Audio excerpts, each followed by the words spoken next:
नमस्कार, मैं पवन कुमार यादव, प्रवक्ता रसायन विज्ञान, कक्षा 11 के अध्याय 2 परमाणु संरचना के अध्ययन हेतु आप सभी के बीच प्रस्तुत हूं। इस अध्याय में जैसा कि हमें पूर्व से थोड़ा ज्ञान है, कक्षा 9 और कक्षा 10 से आपको पता होगा कि डाल्टन ने सबसे पहले परमाणुवाद दिया। डाल्टन ने कहा कि परमाणु अविभाज्य है और उसे विभाजित नहीं किया जा सकता, किंतु 19वीं सदी के अंत में और 20वीं सदी के आरंभ में इलेक्ट्रॉन की खोज और रेडियोएक्टिवता की खोज के बाद पता चला कि परमाणु विभाज्य है। परमाणु को उनके मूल कणों में विभाजित किया जा सकता है, अर्थात परमाणु कुछ मूल कणों से मिलकर बना होता है। ये मूल कण दो प्रकार के होते हैं, स्थायी मूल कण और अस्थायी मूल कण। स्थायी मूल कण तीन हैं, इलेक्ट्रॉन, प्रोटॉन तथा न्यूट्रॉन, तथा अस्थायी मूल कणों में पॉजिट्रॉन, मेसॉन, पाई मेसॉन, न्यूट्रिनो, एंटी न्यूट्रिनो इत्यादि हैं।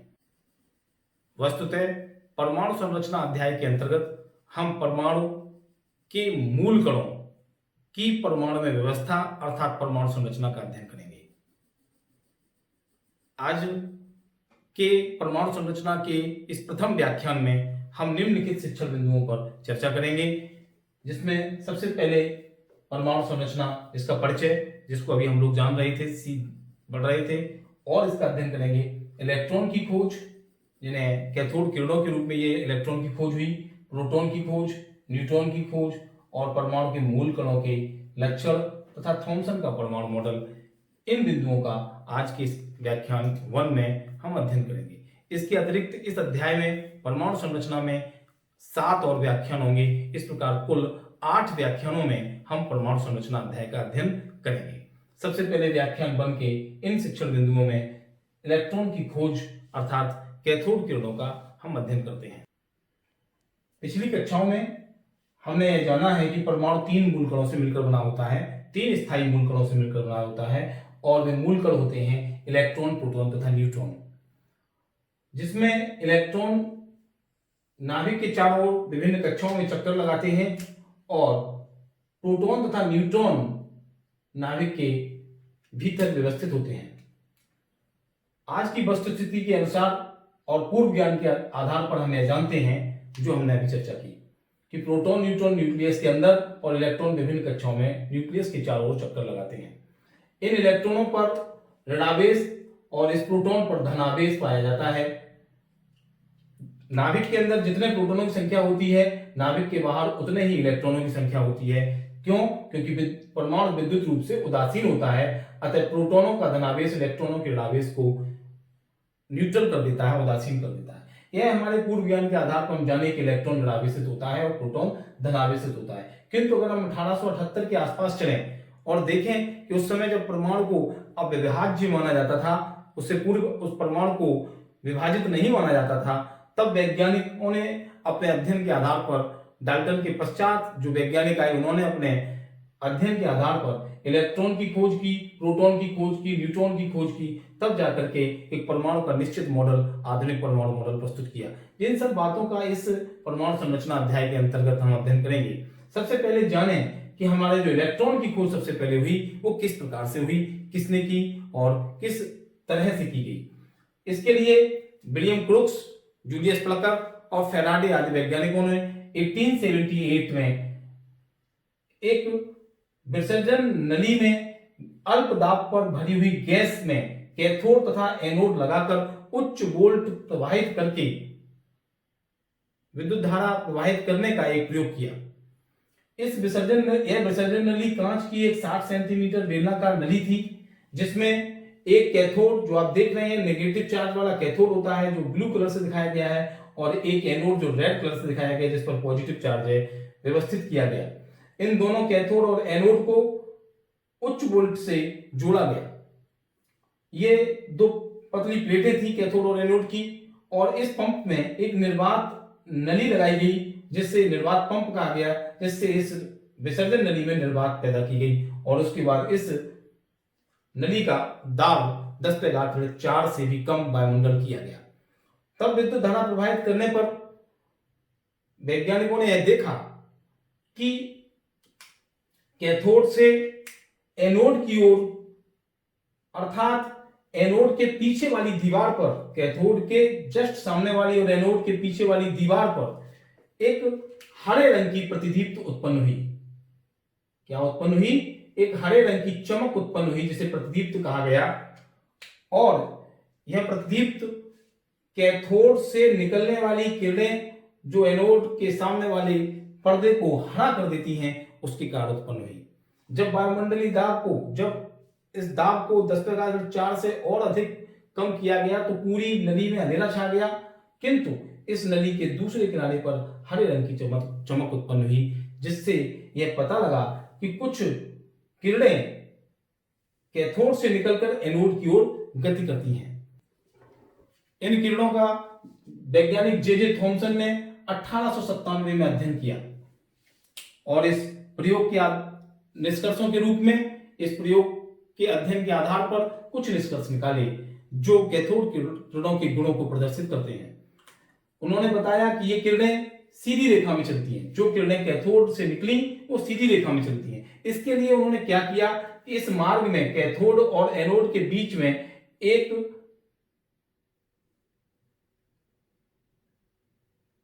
विशेष आकृति का एक कागज का या किसी दस्ती का टुकड़ा रखा, जिससे उन्होंने देखा कि इसकी छाया सेम दूसरी ओर बनती है, जिससे पता लगा कि कैथोड किरणें सीधी रेखा में चलती हैं। दूसरा, उन्होंने देखा कि ये किरणें यांत्रिक प्रभाव उत्पन्न करती हैं। जब उन्होंने बिना घर्षण की एक कागज के टुकड़े को कटिंग करके यहां लगाया तो वह घूमने लगता है। कैसा होता है? वो घूमने लगता है, वह गति करने लगता है, जिससे पता लगा कि ये किरणें यांत्रिक प्रभाव भी उत्पन्न करती हैं। तीसरा, ये किरणें विसर्जन नली की दीवारों पर हरी प्रतिदीप्ति उत्पन्न करती हैं। उन्होंने अध्ययन किया इस प्रयोग का तो उन्होंने यह निष्कर्ष निकाला। चौथा, ये किरणें विद्युत तथा चुंबकीय क्षेत्रों में विक्षेपित हो जाती हैं और ये विद्युत क्षेत्र में धन आवेश की ओर मुड़ती हैं। यदि हम ऐसे देखें कि इसी डायग्राम में हम समझा दे रहे हैं, वैसे अलग भी बनाना चाहिए कि अगर हम एक धनावेशित प्लेट ऊपर की ओर और एक ऋणावेशित प्लेट नीचे की ओर लगा दें तो ये जो किरणें निकल रही हैं यहां से, तो कैथोड किरणें धनावेश की ओर मुड़ जाती हैं। चूंकि हम पहले से हमें जानकारी है, आपको भी होनी चाहिए और आपको पता है कि धनावेश और ऋणावेश के बीच आकर्षण और धनावेश के बीच प्रतिकर्षण होता है। समान आवेशों में प्रतिकर्षण और विपरीत आवेशों में आकर्षण होता है। अब इसका मतलब जब धनावेश की तरफ आकर्षित हो रही हैं, इसका मतलब ये किरणें ऋणावेशित हैं। कैसी हैं? निगेटिवली चार्ज्ड हैं। तो ये किरणें विद्युत तथा चुंबकीय क्षेत्रों में विक्षेपित होती हैं और विद्युत क्षेत्र में धनावेश की ओर मुड़ जाती हैं, जिससे पता लगा कि कैथोड किरणें कैसी हैं? निगेटिव है। कैथोड किरणें कैसी होती हैं? निगेटिव होती हैं, ऋणावेशित होती हैं। अब अगला पॉइंट उन्होंने बताया कि कैथोड किरणें गैसों को आयनित करती हैं। जिस गैस को इसमें भरा जाता है विसर्जन नली में, उसको आयनित करती हैं और उससे प्राप्त तीव्रगामी धनायन कैथोड से टकराकर इलेक्ट्रॉन निर्मुक्त करते हैं जो एनोड की ओर गति करते हैं। ये कण किधर गति करते हैं? एनोड की ओर गति करते हैं और कैथोड किरणपुंज का निर्माण करते हैं। इस प्रकार इस अध्ययन के आधार पर यह स्पष्ट हो जाता है कि कैथोड किरणें अति सूक्ष्म छोटे छोटे ऋणावेशित कणों से मिलकर बनी हैं। इन ऋणावेशित कणों को ही इलेक्ट्रॉन नाम दिया गया। क्या नाम दिया गया? इन ऋणावेशित कणों को ही इलेक्ट्रॉन नाम दिया गया। इस प्रयोग के आधार पर थॉमसन ने इलेक्ट्रॉन के आवेश और द्रव्यमान में अनुपात ज्ञात किया। उस अनुपात को ज्ञात करने के लिए उन्होंने इस प्रयोग को दोहराया और इस प्रयोग में उन्होंने क्या किया कि एक कैथोड, ये देखिए ये कैथोड और ये रेड वाला एनोड लगाया नली में। ये कांच की एक स्लिट लगाई और इसमें दो विद्युत प्लेट, जैसे हमने आपको इसमें बताया था कि एक धनावेशित ऊपर एक ऋणावेशित नीचे, वैसे ही एक विद्युत प्लेट लगाई, क्योंकि उन्होंने अपने अध्ययन में पता किया था कि विद्युत तथा चुंबकीय क्षेत्र में ये किरणें विक्षेपित हो जाती हैं। तो अतः उन्होंने विद्युत प्लेट लगाई, ये ब्लैक वाली लाइन, और उसका धनावेशित सिरा ऊपर और ऋणावेशित सिरा नीचे रखा। उसके अतिरिक्त जो रेड वाला हमारा गोला है, इसको विद्युत चुंबक लगाया उन्होंने। उसके बाद जब उन्होंने विद्युत धारा इसमें प्रवाहित की तो उन्होंने देखा कि कैथोड से जो किरणें निकलती हैं, जो किरण पुंज निकलता है, अर्थात किरण पुंज किससे मिलकर बना है, विरावेशित इलेक्ट्रॉन से मिलकर बना है। जो इलेक्ट्रॉन्स हमने ग्रीन कलर से दिखाए हैं, ये इलेक्ट्रॉन्स जो निकलते हैं वो 3 प्रकार का प्रदर्शन करते हैं। क्या कि जब विद्युत प्लेट का प्रभाव दिखाया जाता है तो ये ए की तरफ मुड़ जाते हैं और ए पॉइंट पर जाकर के चमक उत्पन्न करते हैं।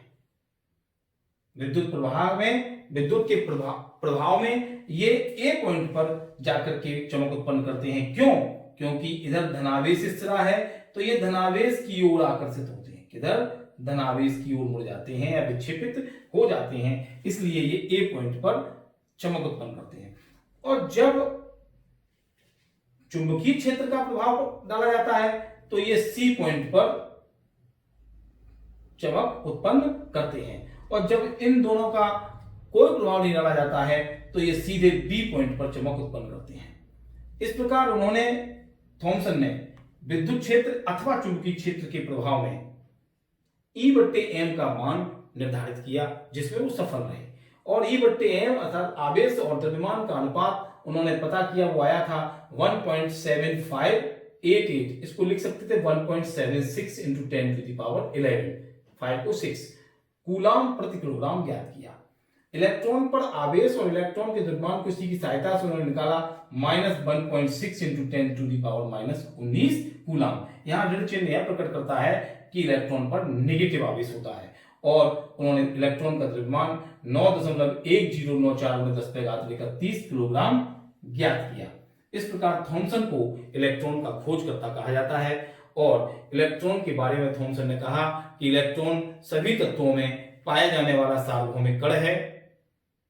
इलेक्ट्रॉन सभी तत्वों के परमाणुओं में पाया जाने वाला मूल कण है, जिस पर 1 इकाई ऋणावेश होता है, जिस पर 1 इकाई ऋणावेश होता है, और इस ऋणावेश का मान ऋण 1.6 गुणित 10⁻19 कूलाम होता है, तथा इसका द्रव्यमान 9.1 गुणित 10⁻31 किलोग्राम होता है, जो हाइड्रोजन परमाणु का 1/1837वां भाग होता है। इस प्रकार थॉमसन ने इलेक्ट्रॉन की खोज कैथोड किरणों के प्रयोग के द्वारा की। अब हम देखेंगे प्रोटॉन की खोज तथा धन किरणों की खोज। अब अध्ययन करते हैं प्रोटॉन की खोज का। गोल्डस्टीन नामक वैज्ञानिक ने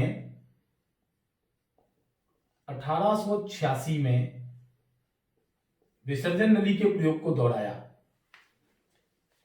अब की बार उन्होंने इस प्रयोग में छिद्रित कैथोड का प्रयोग किया। जो ब्लू कलर के बीच में गैप्स दिखाई दे रहे हैं, ये कैथोड के छेद हैं।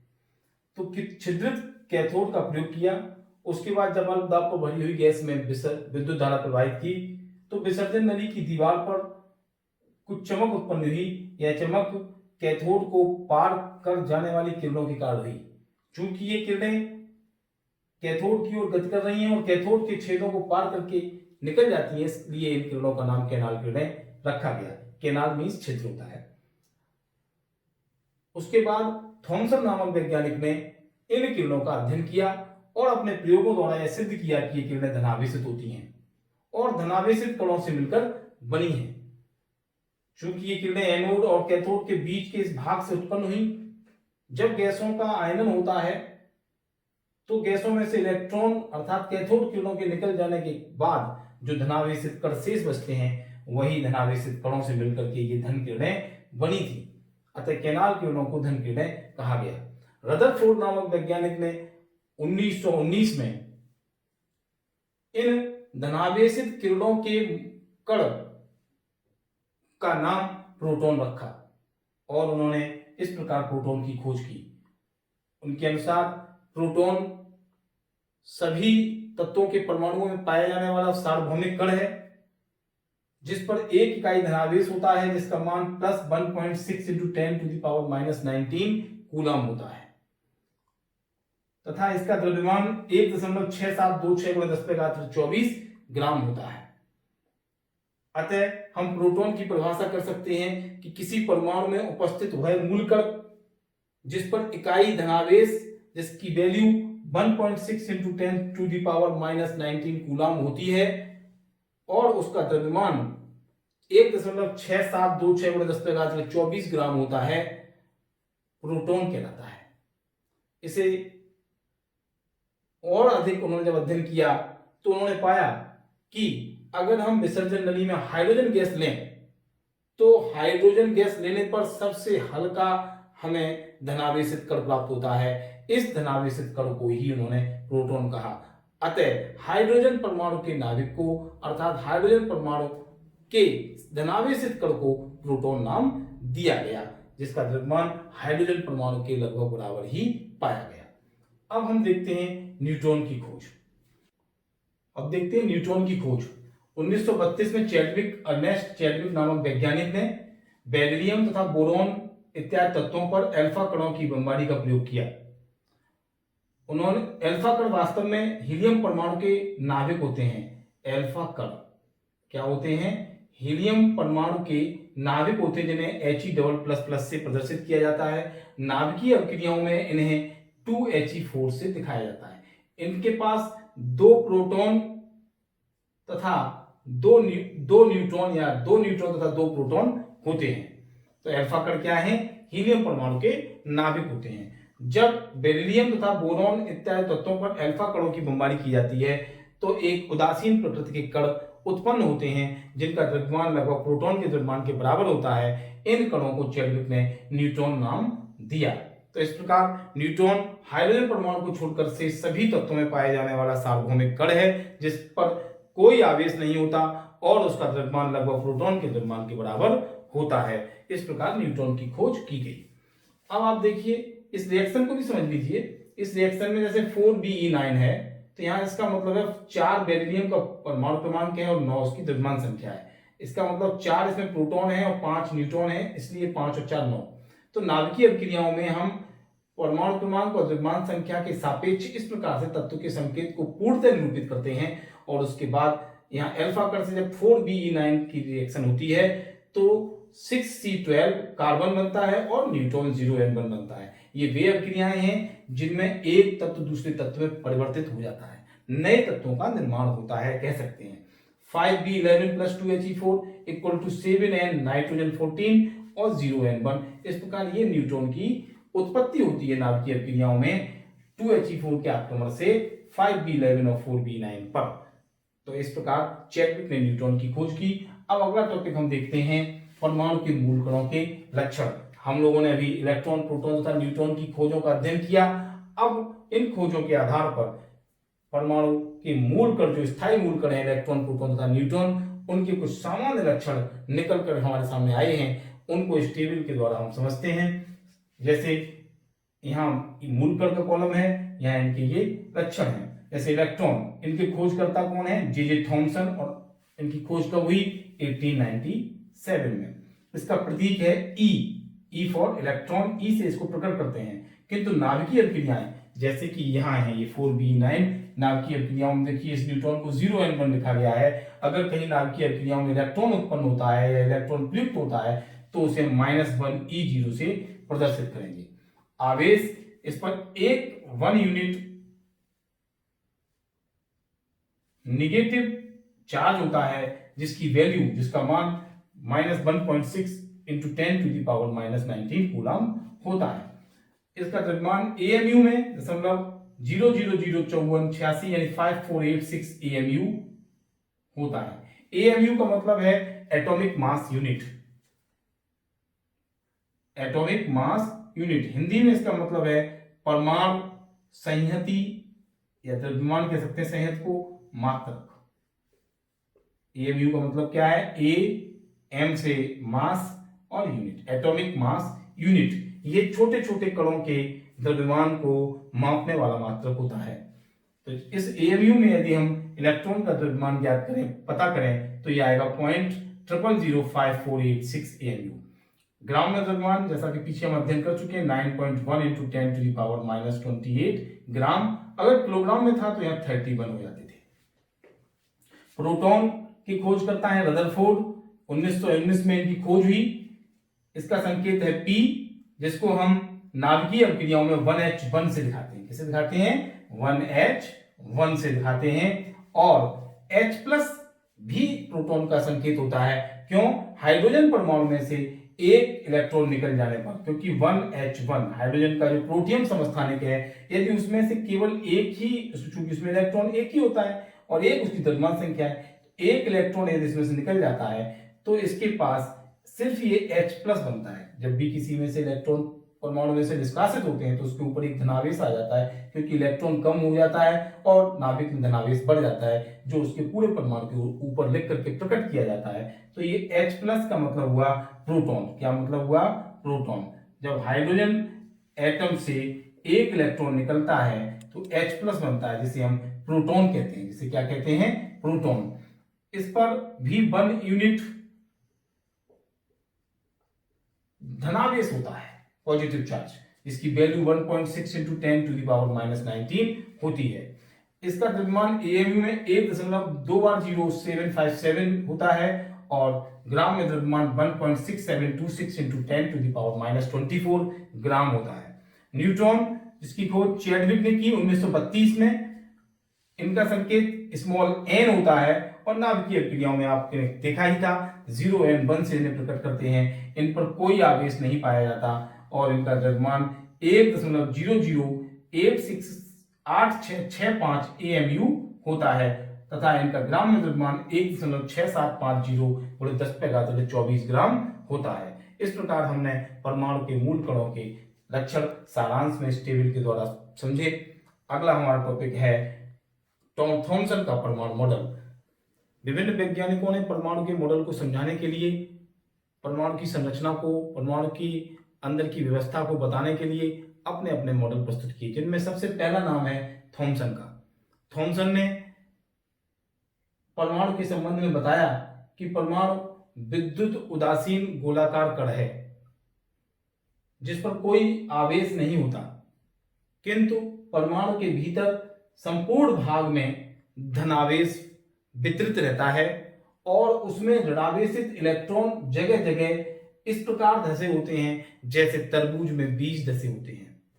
उन्होंने इलेक्ट्रॉनों के परमाणु के अंदर पाए जाने के किसी ऑर्डर का, किसी क्रम का वर्णन नहीं किया, बल्कि उन्होंने बताया कि परमाणु के भीतर धनावेशित भाग ठीक उसी प्रकार फैला रहता है जैसे तरबूज में खाने वाला रेड पार्ट होता है, और उसके भीतर जो तरबूज के भीतर जो उसके बीज होते हैं उनको उन्होंने इलेक्ट्रॉन के समान माना और कहा कि जिस प्रकार बीज धसे रहते हैं वैसे ही धनावेशित भाग में परमाणु में इलेक्ट्रॉन जगह जगह धसे रहते हैं। तो इनको हम कहेंगे जो इलेक्ट्रॉन, क्या कहेंगे? इलेक्ट्रॉन। और ये जो तरबूज का जो खाने वाला भाग है, इरेबल पार्ट होता है, इसे कहेंगे धनावेशित भाग, पॉजिटिव पार्ट। और उन्होंने कहा कि जितना पॉजिटिव पार्ट होता है उसको न्यूट्रल करने के लिए उतने ही इलेक्ट्रॉनों की संख्या होती है। इस प्रकार थॉमसन ने धनावेश और ऋणावेश को बराबर करते हुए परमाणु के विद्युत उदासीन होने की बात को बताया, किंतु वह रदरफोर्ड के अल्फा कण प्रकीर्णन प्रयोग एवं हाइड्रोजन के स्पेक्ट्रम की व्याख्या करने में और परमाणुओं के स्पेक्ट्रम की व्याख्या करने में असफल रहे। साथ ही उन्होंने धनावेशित और ऋणावेशित भाग को एक साथ पाए जाने की व्याख्या करने में भी वे असफल रहे। इस प्रकार थॉमसन का ने परमाणु मॉडल के संदर्भ में एक आधारशिला रखी और अपना परमाणु मॉडल प्रस्तुत किया। आज के इस व्याख्यान में हमने इलेक्ट्रॉन, प्रोटॉन, न्यूट्रॉन की खोज, थॉमसन का परमाणु मॉडल एवं परमाणु के मूल कणों के विभिन्न गुणों का अध्ययन किया, उनके लक्षणों का अध्ययन किया। इस व्याख्यान से संबंधित दो छोटे छोटे प्रश्न आपको दिए जा रहे हैं जिन्हें आप अपनी उत्तर पुस्तिका पर लिखें। पहला प्रश्न है, अल्फा कण क्या है? समझाइए। अभी हमने आपको बताए थे कि न्यूट्रॉन की खोज जब हुई थी उसमें अल्फा कणों का प्रयोग किया गया था, उस संदर्भ में आप और हमारी इस बात पर चर्चा हुई थी कि अल्फा कण क्या है। दूसरा प्रश्न है, इलेक्ट्रॉन, प्रोटॉन तथा न्यूट्रॉन के गुण लिखिए। आप इलेक्ट्रॉन के पॉइंट क्रमबद्ध करके विशेषताओं को, लक्षणों को लिखें, फिर प्रोटॉन के लक्षणों को लिखें, फिर न्यूट्रॉन के लक्षणों को लिखें, ताकि आप इलेक्ट्रॉन, प्रोटॉन, न्यूट्रॉन के गुणों को अच्छी तरह याद कर सकें, उनको समझ सकें इस वीडियो में दिखाई गई टेबल के आधार पर। इस प्रकार आप इस गृह कार्य को करेंगे। दीक्षा ऐप आप डाउनलोड कर चुके होंगे, उसकी सहायता से अब तक के इस व्याख्यान में पढ़ाई गई विषय वस्तु का अध्ययन करेंगे, वीडियोस को बार बार देखेंगे। आप सभी को बहुत बहुत शुभकामनाएं, बहुत बहुत धन्यवाद, नमस्कार।